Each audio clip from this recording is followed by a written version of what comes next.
It is a pleasure to once again be joined by Kieran McCartan. And in our conversation today, we're going to be exploring in depth, time allowed that we have, the conversation about how the family impacts society, a family affected by sibling sexual abuse impacts society, but also how society impacts that family.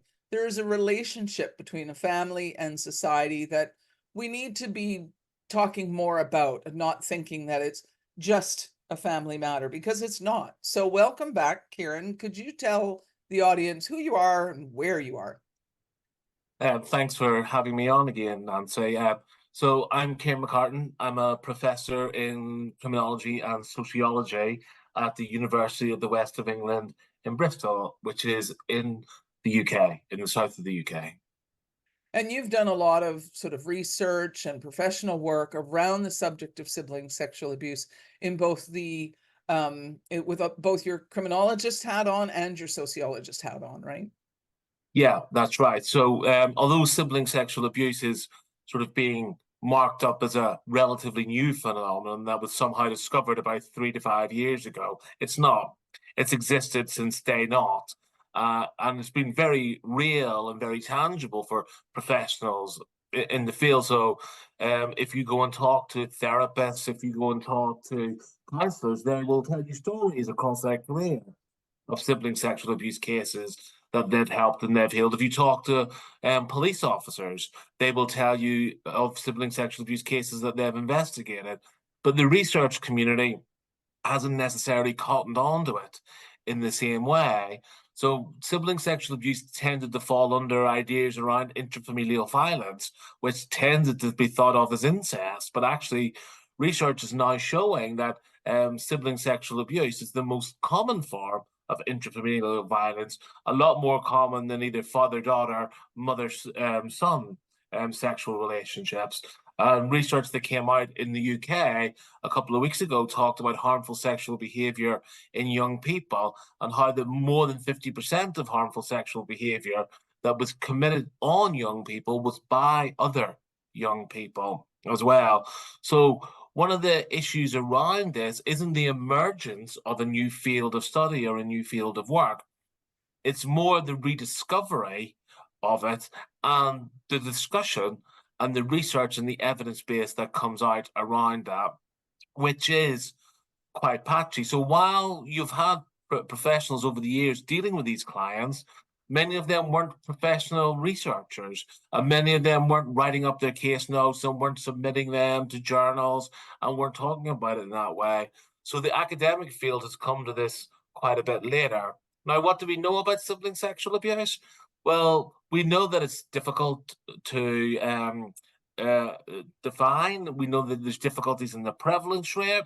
We know there's difficulties in understanding the full scope and nature of it, but those difficulties exist in child sexual abuse in general and in adult sexual abuse as well, with sexual abuse being the most underreported and underrecorded form of interpersonal violence that we see not only in the UK and Canada, but globally.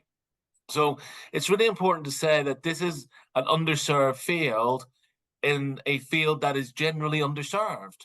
But what we think and what we have seen from some studies is that there's about 2 to 5% of the population are impacted by sibling sexual abuse.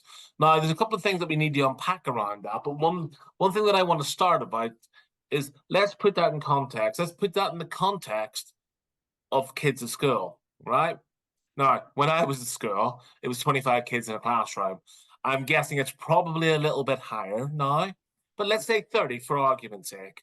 30 kids in a classroom, right? If we think about 2 to 5 kids in a population of 100 are impacted by sibling sexual abuse, that means potentially one child in every classroom is affected by it. And by affected by it, I mean the victim of it. Those broader family members who are also affected by it aren't in that statistic. And unless the child who has harmed them has reported their abuse as well, and that's being categorized, they're not in that statistic. So when we think about the prevalence, we think about crimes that are reported, and then we can upscale from that. And we know there hasn't been great recording. of sibling sexual abuse cases. We know there hasn't been great reporting to the police of these cases. And so we have to take to question that 2 to 5%, because it might actually be a lot higher, it might be a lot lower, there might be undercounting, there might be overcounting. So one of the things to really think about is, let's not focus on the prevalence, because the prevalence is a bit sketchy at best. Let's focus on the reality of trying to understand what sibling sexual abuse or behavior is, and really trying to upskill not only teachers in schools and classrooms and parents and communities and police officers, but society as a whole. Sibling sexual behavior or abuse, the same as any form of sexual behavior or abuse, is a community issue, because people who commit the abuse come from communities and go back into communities. And that means the community has to pay attention to what's going on. They simply can't farm it off to the police, because we know that the vast majority of people who are arrested for sexual abuse aren't convicted for sexual abuse. So they're not even in the system. So it's not even like when people talk about registry. So I do a lot of work around registries and disclosure. When people talk about registries, it's a bit of a false normer, in the sense that they're the people who have been caught. They're not representative of the whole sexual abuse population. So when we think about sibling sexual behavior and abuse, we really have to think about understanding the nature of what it is, understanding how it fits into society, and understanding how we can educate people around it, so that we can identify it better and work more effectively with families that are impacted by it. And that's a key thing that you're saying about, we really need to bring the community into the conversation, not only in terms of how does the family impact the community, but what role does the community play in, either preventing sibling sexual abuse, or making it okay to seek interventions when it does happen. In some of the other content blocks of the Awareness Day, and even in my podcast, there's a lot of a lot of conversation about SSA occurring in a context of some Mm. sort. At the micro level, we're talking about perhaps forms of dysfunction in a family sometimes, or brain development issues when we're talking about public health, the public health angle of it. And and then the disclosure happens in a context, and then the family decision making happens in a context. So it's not like something that happens in a vacuum. And whilst No. not every family who has dysfunction that this is occurring in, depending on how one measures dysfunction, there's still something going on in and around the child who's causing the harm, which would, say, precede the behavior. And then there's a whole other dynamic and context going on when SSA is occurring, and then after disclosure. And I think that's a really important piece for society to understand, that this happens in a context that society is in. Society is part of that context. And I think you hit the nail on the head there, Nancy. I think the challenge in this is understanding the context of abuse in general, because we're social creatures and we can't be divorced from our context. So if you look at treatment models for people who have committed sexual offences, they're generally based around biopsychosocial dimensions. So what's the biology of that person? What's their mental health, their well-being? What's their psychological health? Do they have mental health difficulties? What's their social context? How well connected are they? How well socialized are they? So when we think about that in treatment modalities, when people have been caught and convicted and are being prepared for reintegration and post-release, we have to think about that in context. Because when you think about the social context of behavior and abuse, sometimes maybe you've grown up in a dysfunctional family system where dysfunction is the norm, and you don't understand that behavior is abusive, and you don't understand that it's traumatizing until you go into the wider world and you meet other people and you go, oh, actually, hold on a second. My family wasn't like that. My family did this. But then you start to question things, and you start to recognize that actually there are challenges and issues around that. So the context is essential. Context, and like we have a paper out on this, and the context in regard to family systems can be breeding grounds for sibling sexual behavior because of lack of parental engagement, lack of parental knowledge, family sexual dysfunction, family mental health and well-being issues. Or if it's the opposite of those sort of risk factors, if they're more protective, they can stop the behavior from happening, where families and young people feel they can talk about these issues and come to the fore, and that they can have responsible and ethical debates about this. And to me, the challenge is really understanding the family system. When we think about treatment and rehabilitation, we think about the individual, right? So Mhm. someone goes into a treatment program, you're thinking about them, you're thinking about what their triggers are, what their risk factors are, what their protective factors are, how you can work with them in a really productive, constructive way, and how you can maybe change some of those risks into a protective influence. In sibling sexual behavior cases, well, we have to do that, but we're not talking about one child. We're talking about a family system. And how do you build and implement a pro-social, effective family system?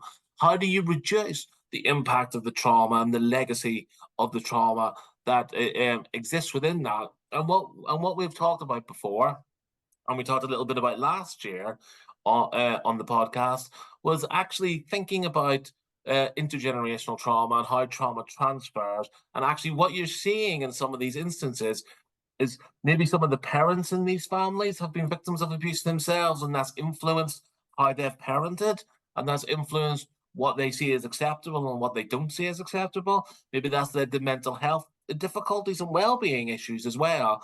But also, it may lead to future abuse of their own children, or them looking away from abuse of their own children because it triggers them Mm. and their abuse. Because we do know that people who partake in sibling sexual behavior and abuse may have been abused themselves. So we see this dual status, whether it's physical abuse, mental abuse, verbal, psychological abuse. It may not be sexual, but it may be sexual. So it's actually understanding the dynamic of that family and picking that apart, and then sort of saying, what does that family need to help it recover? What does that family need to move forward? But it's also us as a society recognizing that different family systems need different things and different support levels, and that actually, just because a family's showing dysfunction doesn't mean that family is a write-off. And actually, what is the stigma around being a member of that family? And what is the stigma not only for the child who's harmed and the child who's been harmed, but for the parents? Mm. Living with the stigma of, my two kids were involved in sexual behavior in my house, under my watch, and I knew nothing about it. But maybe some of the other siblings in that family system who aren't impacted, either because they're too young or they're too old or for whatever reason. So the family is really important in all of this. And, when we think about child sexual abuse and harmful sexual behavior in young people, we think about it sometimes as being quite pathological. It's about the individual, and it's about how the individual operates and their motivations. And while that's important in sibling sexual abuse and behavior conversations, the family is another key player in that, is either a disruptor or an enabler of that behavior. And I think society is too, as a whole. We often talk about what society will tolerate or turn its attention away from or fundamentally ignore and deny, even though there's obvious things sitting right in front of them. And Yeah. and there's no doubting that, people as individuals have a lot of pressure and stresses and things that are going on that take up their attention. And if we paid attention to every really difficult thing that was happening in the world, we'd never, feed our kids. We'd never get out of bed. So, it's more about, I think, in terms of this particular conversation, educating society as a whole on some of the myths that are out there around sibling sexual abuse. For example, things that you are alluding to. Those who Mm. cause harm aren't necessarily deviant predators in training for a particular reason or a collection of reasons. And some documented reasons would be things like, say, the family is dysfunctional. So looking Mm. for attention, comfort, a feeling of safety, they turn to siblings, and over time that develops into inappropriate sexual behavior. There's instances of that for sure. And then other reasons, like not being able to go to the parents, or Yeah. getting messages from society that, hey, this type of pornography is fine. And that's a whole other conversation. But Yeah, generally speaking, some of the messaging in pornography, I know when I was a kid, it was just magazines on the top shelf with this big slash of wood across that you couldn't see the cover. And if you happen to be tall enough, you might get one of those magazines down or find a parent's in the house somewhere, and that was about it. So, it's definitely not that now. So but that is something that society will tolerate. And we're talking generally speaking here, and there's different jurisdictions around the world as to what they'll have in their communities and things like that. But even in the sort of certain parts of the world where certain things are just not allowed, like pornography, there are countries in the world where, yeah. geez, it would be really hard to find. There's still instances of sibling sexual abuse. So we're not going to dismiss that, but society's tolerance, I think, in mainstream countries and things like that, of just saying two things really: tolerating media messages that are problematic and exacerbate feelings of shame, or you're a bad parent anyway because you lost sight of your kid in the grocery store, and all of these sorts of things that exacerbate feelings of shame and guilt in a family anyway. Then you throw in society's misunderstanding or inability to be open about children as sexual beings. Adults have a hard time talking about intimacy and sex, all of these sorts of things. Society tolerates that, ignores it, or even promotes it and say, yeah, I'm going to watch all the television shows that are, soft porn before the 9 o'clock watershed. Let's go for it. So like it's these sorts of things that can create an environment where the family feels very isolated because they Yeah, no, can't reach out for help. no, no, no, no. I agree with that, and I think there's a number of things that they've unpicked there, Nancy. And to me, the most powerful one is, you were saying what society will tolerate and what it won't tolerate. The challenge in this is what society is willing to fix and what it's Mm. willing to engage in. So you look at something like the Me Too movement, right? The Me Too movement came out of the gates all guns blazing, and we were going to have massive social change and massive social engagement around this. And, for a year to 18 months, it was everywhere and everyone engaged with it. Now it's still there, but you maybe have to go and look for it a bit more than you had to previously. But there gets to a point when you recognize that actually what you need to do is change social and cultural values and norms. And that's what Me Too told us, that our value system and our norm system around misogyny and sexual violence towards women and girls was off kilter. Mm. And so we needed to change. But actually changing societal level views is really difficult to do. Really, really difficult to do. And that's why when you think about it, and when you think about public health, and you think about the different stages within it, you think about the individual, the interpersonal, the community, and the societal. Societal is often the most difficult one. You can change someone's mind. Me and you can have a conversation, and you can go, yeah, maybe Kieran's right, and maybe I should change my views on this. Or I go, well, you know what? Talking it out with Nancy makes me realize that I need to go away and think about this some more because I don't really get it. Interpersonal is great because you can shape each other's views and opinions. Communities take a little bit more establishment, but you need communities and relationships and individuals to make social change. So the question shouldn't be about society. The question should be about community. How do you change community attitudes towards sibling sexual abuse and behavior?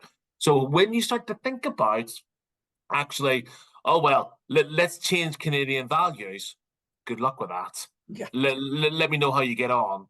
Yeah. But if you're sitting there going, in my community where I live, can I maybe have a conversation with people about sibling sexual behavior and the stigma and the issues and the challenges around it? Yeah, you probably can. But what you would say is you're not just a member of one community, you live in a street and you're maybe a member of that community. But because you're intersectional, because you are a lady of a certain age, you're a member of those communities as well. I'm a member of many communities. So when we think about our community, we have to think about our intersectional community. We have to think about all the communities that we are involved in, both online and offline, and how we start to have conversations with them, how we hold people to account, how we think about things. And what I would say to you is once you start to impact and shift community thinking, society and those communities come together, changing societal thinking is made that much easier. So what I would say is, how do we have a conversation about sibling sexual behavior in our community, in our school community, in our scouts community, in our volunteer community? What does that look like? And actually, what do we want to change? Because it's interesting. I've worked in the field of sexual violence for far too many years. I'm actually 27, and not really. But I've worked in this for far too many years to know that we talk about change, but a criminologist is not a great person to be leading change. Who are the social influencers? Who are the people that are engaging in the conversation around this? Who are the challenging populations? Who are the open populations within this? And I think we need to start really thinking about what's our message, what's our framework, and to me, the frame of this has to be sibling sexual behavior and abuse is happening. It's happening in communities all over the world. It's not a geographical limited issue. So how do we encourage communities to think about this? How do we get them to think about the challenges and the issues around intrafamilial violence? How do we get them to think about intergenerational trauma? How do we get them to think about adverse experiences? How do we make it relevant for a family in Senegal and Sierra Leone as relevant as a family in the Netherlands or in Saskatchewan? Mm. And that's the challenge, and that's why it has to be done locally and not nationally. And I also think if sort of adding on to that, I totally agree with that, that the community, it impacts society for sure. And it's, you got to start in that. To take that further though, just like individuals, communities resist change. It's so Yeah. much easier to stick with the status quo. So I think from an activism point of view, or even not even getting all banner waving and all that, but to be influential, an individual, knowing that their community may resist change. But let's say somebody's listening to this and they're a parent who wants to maybe influence their local school district to review how perhaps they give, relational and sex education workshops. I don't know, something along those lines. The individual that is endeavoring to create some level of change or influence people to think differently is going to come up against resistance. Yeah. So I think then that for anyone listening, it's that understanding within yourself what your core values are and what your true feelings are about this particular subject, because you need a degree of longevity of thought and action to create that kind of change, even in a community, even in an engaged community, right? Because you can't walk into a parent group, for example, and say, hey, there's this thing we should be talking about, and expect anybody to actually pay attention the first time you do it. So, Yeah. so Like what I would also say about that is what people's red lines in the sound are, and how people justify their engagement. So I know many people around the field that come from a practice background, that come at this area because of personal and lived experience. I'm not those people. I'm an academic. I'm a researcher. I come at this from a policy and a practice level where I want to understand the issue and try and help communities and try to do good research that informs policy and helps change. So I can explain why I'm in the room and I can explain why I'm talking about it. But one of the questions often asked is, why are you doing this? Why are you involved in this work? Why are you involved in that topic? And are you willing, do you know why you're involved? Are you willing to say why you're involved? Because if you shut down straight out of the gate, there's a credibility issue there. There's a yes. challenge issue there. But actually, what is your red line in the sand of how far are you willing to have this conversation? How far are you willing to go before you go, this is impacting my health and well-being. This is impacting my day-to-day functioning. And I'm happy to be involved in this, but I can't carry the burden for this alone. And I think what you see is you see a lot of people really holding on to the issue and driving the issue forward. But then, as time starts to peter out, and this will happen, it happens with all issues. Mhm. When we get 3 years down the line and people go, yeah, okay, sibling sexual abuse, we get it, it's out there, yeah, whatever. Then what? When the willingness to engage in the conversation has dried up, how do you push the conversation forward? And that's, difficult at a policy and a practice level, but that's also more difficult at a community level when people just stop engaging in the conversation. So I think you need to have that idea of, why are you here? Why are you talking about it? What are you willing to say to people about why you're talking about it? What are you not willing to say to people about why you're talking about it? And why do you think the community should care about this? And the easy answer to why the community should care about this is, we're all members of the community. And, communities need to be there to support each other and to look after each other, because what's good for one member of the community is good for all members of the community. But I think certainly in Northern Hemisphere, Anglophone, westernized, developed countries, that idea of community has shifted in the last 20 to 30 years. And this isn't a story about how the 1950s were the best generation of all time, because they weren't, and there was issues there. But community values and community notions have shifted. We're more individualized. And Yeah. everyone makes fun of America and says, oh, it's all because of America. But we have embraced that. And we have moved towards a more individualized model. And society at the minute is more individualized. You think about kids growing up today, and this isn't a lament on, oh my God, technology has ruined everyone's lives. It hasn't ruined everyone's lives. But when your main source of contact and your main avenue of contact is through a phone or through a computer, and you're not out engaging with people, you don't have that sense of community of, who's your next door neighbor? How do you get on with the guy down the street? Who runs the local shop? So because ideas around community have shifted and become more individualized, because abuse tends to focus on individuals, makes it easier for us to go, sibling sexual behavior is an individual issue that impacts abnormal, as in different, populations other than ours. It doesn't happen in my community. It doesn't happen at our school. We can just close the door on it, and they can worry about themselves. We'll give them a bit of sympathy, and we'll maybe sort of give a bit of funding towards them. But actually, if we were to return to more community-based values, and more community-based caring perspectives, we would be more open to saying, a member of my community's been hurt by another member of my community. How do we support the two of them in moving forward? And how do we learn from it so that it doesn't happen to anyone else in the community? And the conversation about how community values have shifted and seem to have shifted, I think, is a really important conversation to have, which is like a whole long conversation, generally speaking. But every now and again, you see in the media a story about something that's happened to a child. So I was watching a true crime show. I love true crime stuff, and I was watching a true crime show about how a little girl was gunned down in the United States at random. Just somebody was firing off a gun just because it was gang related thing, and a girl was killed, and the community went into hysteria.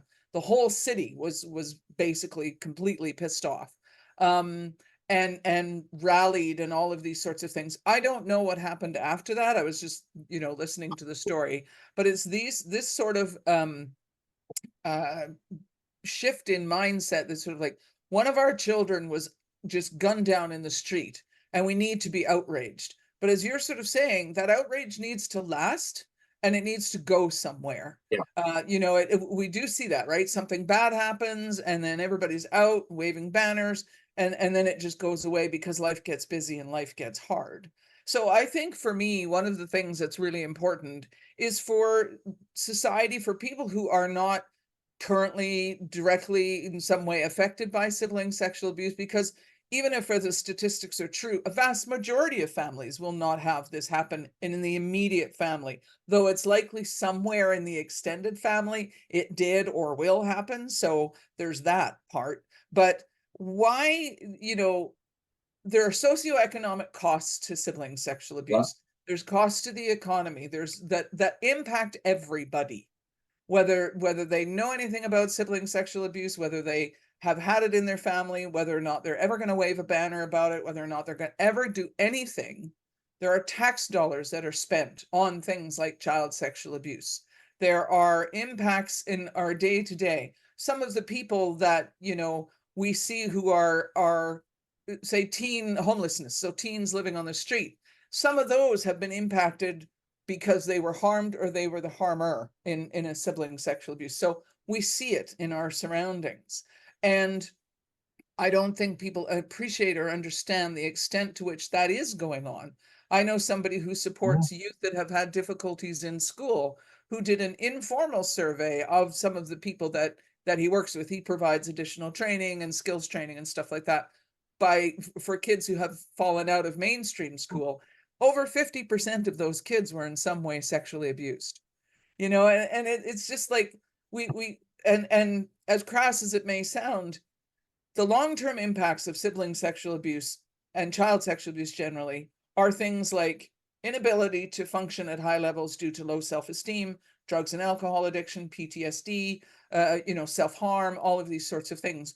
So as crass as it sounds, lower productivity towards society. And as a sociologist, society needs to be productive, our communities and society as a whole need to be productive. But So it's it's not even that. It's if you want to continue that frame of thought, it's cost of sending someone to prison, which Yep. is not insurmountable. The cost of the police investigation, the cost of probation and parole upon release, the cost of victim services throughout their lives, the fact that some victims may have health and well-being problems later in life, the fact that some may not go on to work at all Yeah. and be unable to hold down a job. So there's a massive socioeconomic impact of sexual abuse and sibling sexual abuse. But sibling sexual abuse takes it that one step further. So if you think about sexual abuse in general, whether it's adult adult or adult child or child child, outside of the family, you have got a family support system there that enables and helps and works with the child. You don't have that in sibling cases because families are often fractured. They're obviously often set apart. You may have the family trying to support both children, which Hmm. in many cases doesn't work particularly well for either child and doesn't work particularly well for the family. So what we got to think about is that root and branch support system that's there in other instances of child sexual abuse or harmful sexual behavior isn't there in the same way for siblings. And that's a challenge as well, because as we move towards a more, you know, conservative system of government, a more everything's down to you as an individual and you're responsible for everything around you. And we rely on people to do their own mental health and well-being, and we rely on people to support themselves. If a major support structure is taken away from you, well, actually, the impact of that is potentially even more detrimental than in other instances of sexual abuse. So what I would say about the cost on society and the cost on well-being is it's massive. Mm. And what we've got to think about throughout this conversation has to be what actually are we interested in, and uh, what are we interested in preventing, and what are we interested in supporting. So a really good example of this is this week, in the next couple of weeks in the UK, there's a big drive for something called Stand Up to Cancer. It's about funding cancer research, getting cancer out there, and there's all these different programs. Where, like, one, there's a version of Celebrity Bake Off, and the celebrities all cook a cake, and everyone goes, "Oh wow, you cooked a cake, that's brilliant!" And then you phone up and give 40 quid to cancer research. And I'm not mocking it. I'm not mocking it. But what I'm saying is, where's that in sexual abuse cases? Yeah. Where's that in domestic violence cases? Where is the high profile societal conversation about the impact of sexual abuse and domestic violence? You don't see a telephone about it. You don't see a nuanced, well crafted conversation in society about it. Even when the whole Jeffrey Epstein case, even with what's now coming out about R. Kelly, what seems to be coming out about Sean Puffy Combs and sex trafficking as well. There's opportunities in this to do high profile cases, to get high profile people involved, but they don't show up for sexual violence the same way they show up for other things. So the question has to be, how do we communicate it as a society?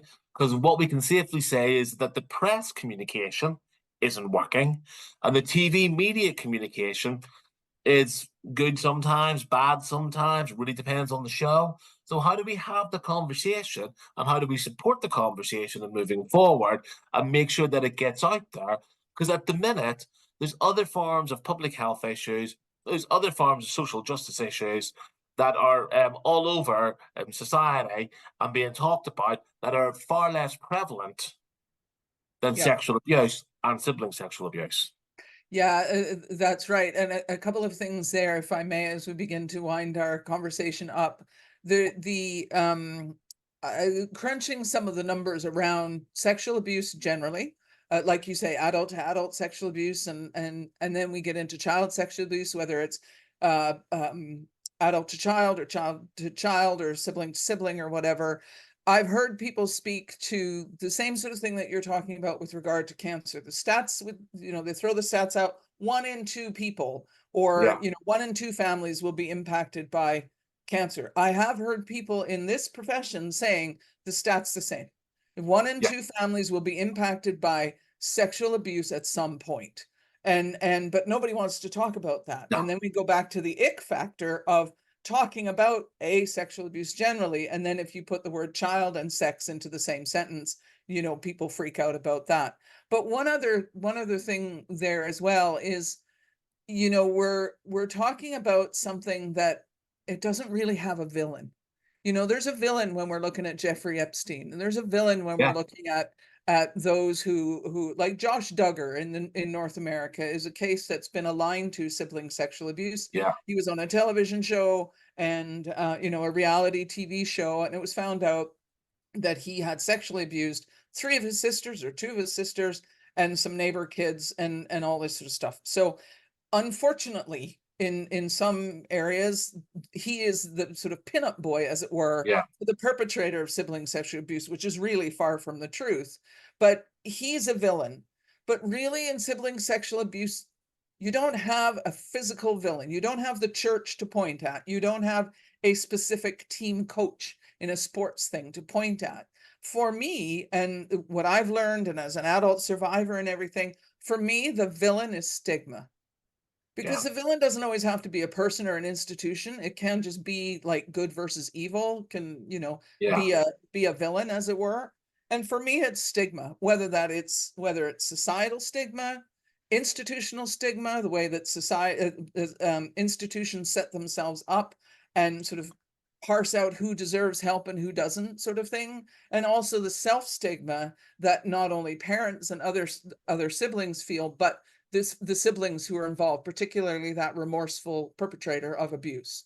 And so for me, the villain in all of this is stigma. And that's where society and communities and people who are what one could consider a bystander, so not directly involved, that's where they can make a change and be part of the prevention and intervention, is to understand their own stigmatizing behavior and then maybe work to, as you said earlier and what we've been talking about, influence their communities to reduce their stigma.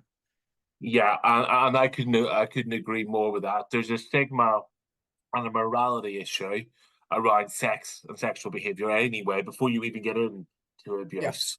And I know you talk about this in one of the other podcasts that's coming up in this season.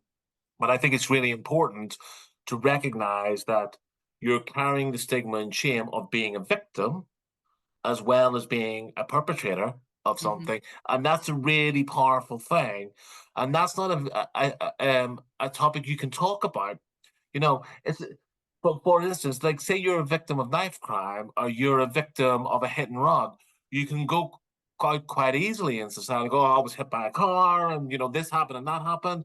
How often do people disclose their sexual abuse histories Yeah. straight out of the gate?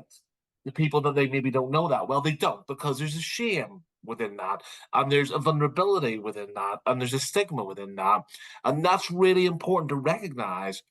And the other thing that we also have to recognize in talking about stigma and shame and the way society thinks about it, society creates that stigma and shame, while at the same time buying into it and downloading and viewing and buying newspapers that talk about it. I remember when I was sort of, you know, doing some work in the in the late 90s, early 2000s, and conversations got into that about actually tabloid newspapers in the UK or what's read in sex offence prisons, because that's what they can get. And there's a real stigmatization and a real shame, but also a real voyeuristic attitude towards this.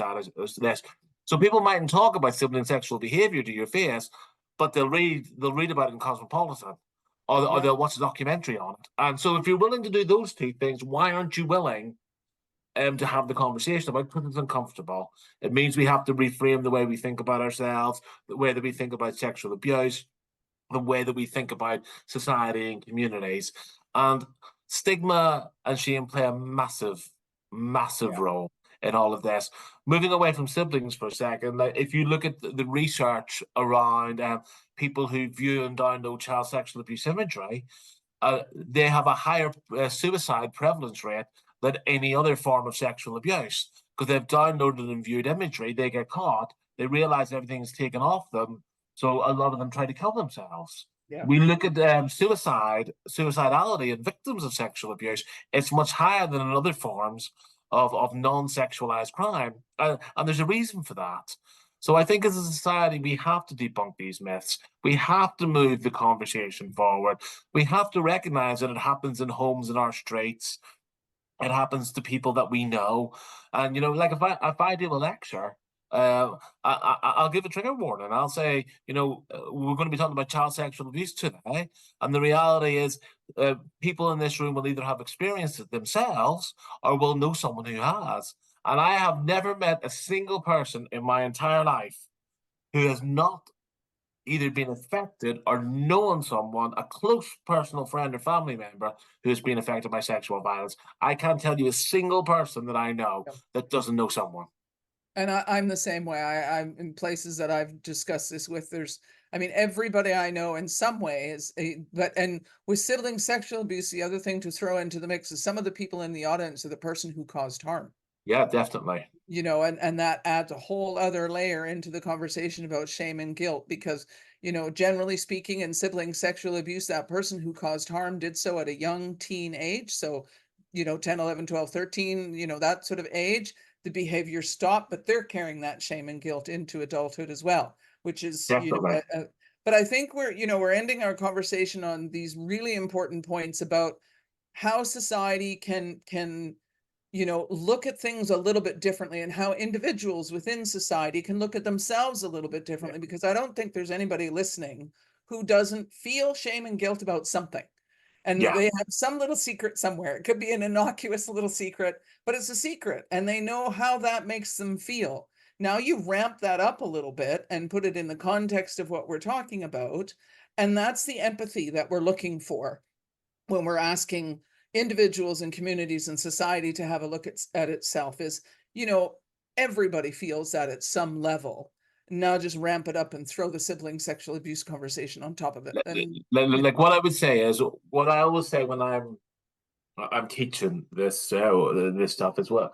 What I say is, right, think about the worst thing you have ever done to someone, right? And think now that everyone knows that you did that and they were a victim of that.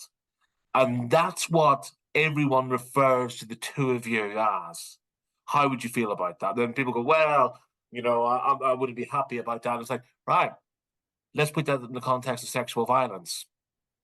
And then you see, it has to be relatable to people. People yeah, have to see themselves in the conversation.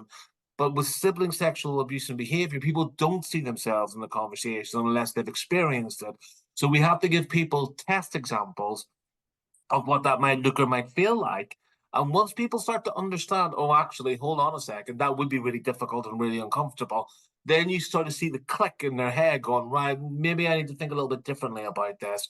And that's why you have to think about the individual. You have to think about the relationships they have with each other and how they function together, how the community responds, because the community is a construction of individuals and relationships. Yeah. And once that community starts to change and evolve and adapt and to challenge and to hold account, and then it starts talking to other communities that think and feel the same way, then you start to get a social shift around it. Has to start with individuals who then take that message out into their communities to help shift societal opinions. Yeah, absolutely. And just as we wrap up, that one comment you were making about, asking people about the worst thing you ever did and all that. But you're asking adults who are trying to make sense of it. We are talking about kids here. Yeah. We are talking about kids who are dealing with those really complex decisions, thoughts, feelings, emotions, and little kids 12 years old, for example, are trying to make sense of really complicated things that even adults have a hard time wrapping their heads around. And what I would say to that, Nancy, is one, I completely agree with you. But two, why do you think most people disclose sexual abuse histories when they're adults? Yeah. Because they can process it and deal with it much better than they ever could as children. And, as we grow and develop, research is coming. I was at a seminar a couple of weeks ago linked to the Oxford Brain Study, and they're saying child development now seems to be ending at 24. And do we have to reconceptualize our idea of developmental pathways and what that looks like?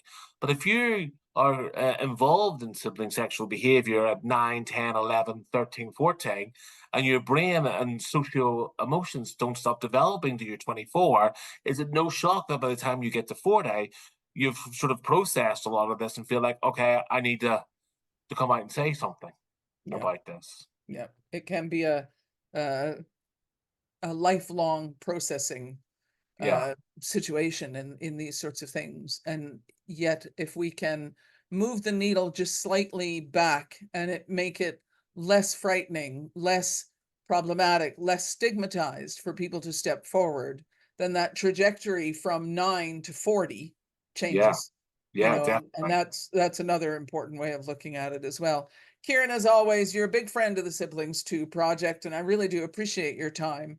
And this is, such an important part of the conversation now, as is more media around this topic, still woefully lacking, and there's still more to be done in terms of research and stuff, but it's these sorts of conversations that get people to think and will make that change begin to happen. So once again, I thank you for your time.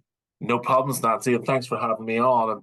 And thanks for raising the awareness and the conversation about this.